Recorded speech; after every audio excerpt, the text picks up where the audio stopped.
దత్తపుత్ర దత్తపుత్ర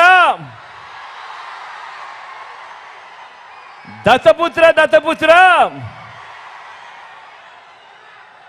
పెళ్లికి ముందు పవిత్రమైన హామీలిచ్చి పిల్లలను పుట్టించి పెళ్లి కాగానే 4 ఏళ్లకు ఒకసారి 5 ఏళ్లకు ఒకసారి కార్లు మార్చేసినట్టుగా భార్యలను వదిలేసి ఇప్పుడు నియోజకవర్గాల్ని కూడా అలవోకగా వదిలేస్తా ఉన్నావు. ఏం మనిషివయ్యా నువ్వు అని చెప్పి ఆయనను అడిగా. అందుకే దత్తపుత్రుల్లో కూడా ఈ మధ్య కాలంలో బీపీ బాగా కనిపిస్తూ ఉంటుంది. అయ్యా దత్తపుత్ర, ఒకసారి చేస్తే పొరపాటు, మళ్ళీ మళ్ళీ చేస్తే దాన్ని అలవాటు అంటారయ్యా దత్తపుత్ర.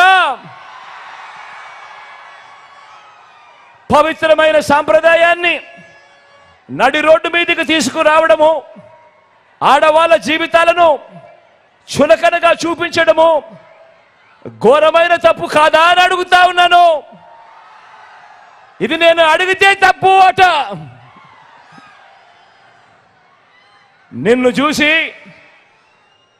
చూసి ఇదే తప్పు ప్రతి ఒక్కరూ కూడా చేయడం మొదలు పెడితే, ఇలా 5 ఏళ్లకు ఒకసారి 4 ఏళ్లకు ఒకసారి భార్యలను మార్చడం మొదలు పెడితే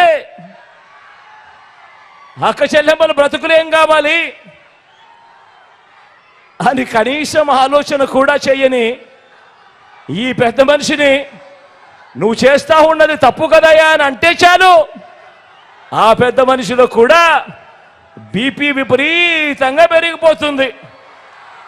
ఇలా ఇలా ఇలా ఊగిపోతా ఉంటాడు.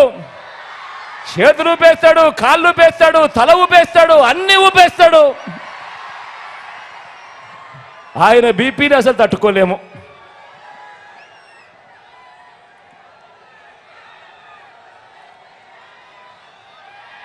ఇలా అడిగినందుకు చంద్రబాబుకు కోపం, ఇలా అడిగినందుకు దత్తపుత్రుడికి కోపం, ఇలా అడిగినందుకు చంద్రబాబు వదిన గారికి కూడా కోపం.